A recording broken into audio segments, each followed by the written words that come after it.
नमस्कार दोस्तों, मैं नीरज तिवारी मार्क्समैन डेली में आपका स्वागत करता हूं। मार्क्समैन डेली के बाद भारत की के नए एपिसोड में हम एक ऐसी शख्सियत के साथ बात करेंगे जिनके परिचय की मोहताज वो स्वयं है नहीं, क्योंकि उन्होंने हाल ही में हुए G-7 समिट में भारत की अगुवाई की है।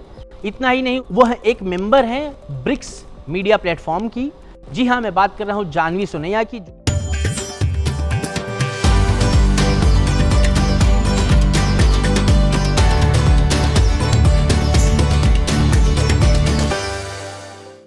थैंक यू जानवी जी, आपने हमें अपना कीमती समय दिया। Thank you. So Janvi ji, tell us about how global countries are looking at us. To start with, these are not easy times that we are living in. There are already more than 2 wars going on in the world between Russia and we know the conflict situation with Ukraine, or we see Gaza and Israel. So in this situation, it is very important to understand India and its global position.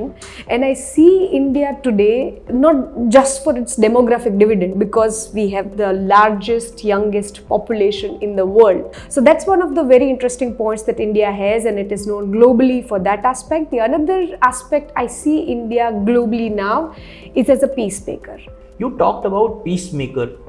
So approach of India in Ukraine and Russia war is criticized by many countries. What are your take on it? I was in Russia, I was in Moscow when Prime Minister Modi visited Moscow to meet Vladimir Putin.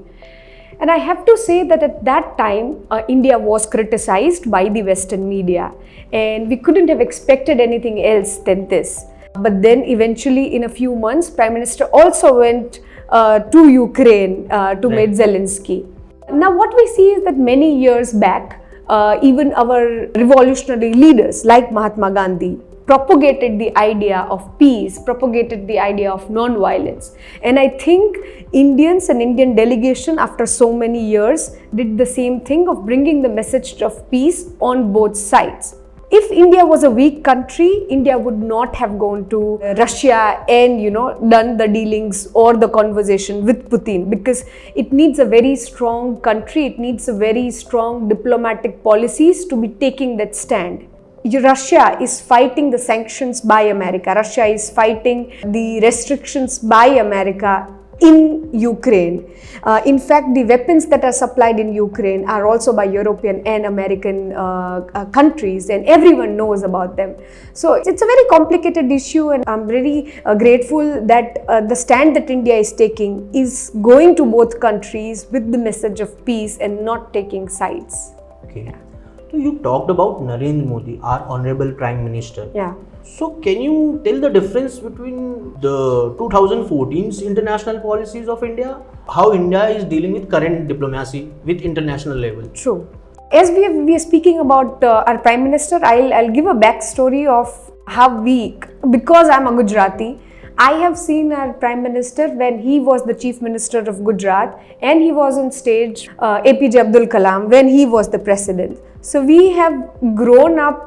In fact, there is a whole generation like mine who have just seen the BJP government in the state. And it is very interesting because we got the glimpse of what is going to happen in the future very early in our state of Gujarat. So whatever policy changes that we see after 2024, I think the seeds of those policies were sowed in Gujarat when our Prime Minister was the Chief Minister of Gujarat, and I think we saw it coming.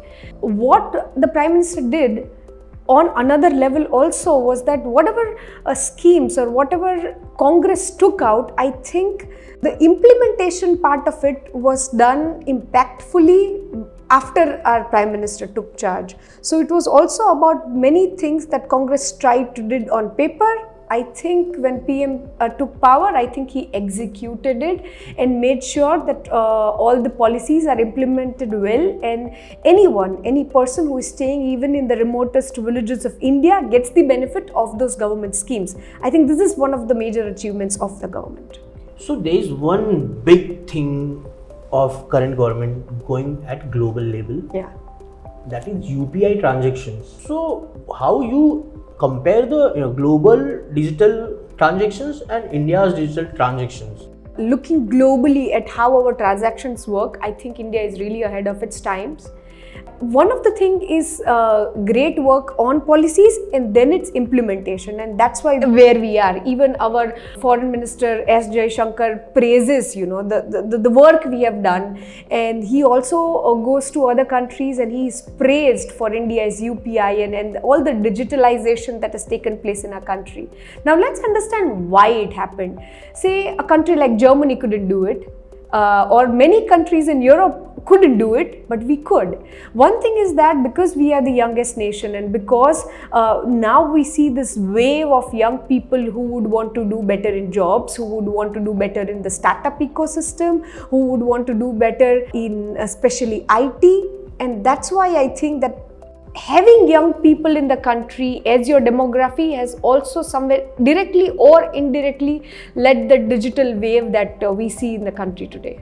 I have gone through your profile. You were with BRICS as a member of media platform of BRICS. Yeah. So recently there's an approach in BRICS countries about de-dollarization. They are preferring local currency for the international transactions rather than going for the dollars. Yeah.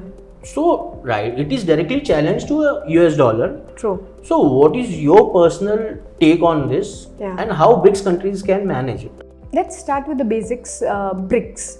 BRICS are all the countries which are not geographically together. I mean, you see South Africa or you see Brazil. Geographically, we are very apart, but when it comes to our problems, when it comes to our past of colonization, to some extent we are similar, and that brings us together on the same table.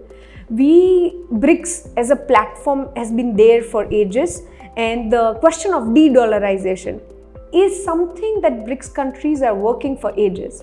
But there are a lot of practical problems to it. Like, if not dollar, then what? Like, do we go with the Chinese currency? Do we go with some other currency? Now, there is no consensus on which currency to go with. So, on the implementation level, it is a little difficult. It is a conversation going on for years, but with little implementation. But if we leave the currency bit aside, let's talk about the other aspects. And especially because I'm working in their media platform, and I would also want to speak a little about it. So what we do is that if not the currency, how can we bring the BRICS countries together? For that, the answer is soft power. If I understand about the culture of China, or what are their music, what is their literature about, what is their tourism about, or say what is their fashion about. So these are the cultural exchanges that BRICS countries need amongst each other to understand the other country better.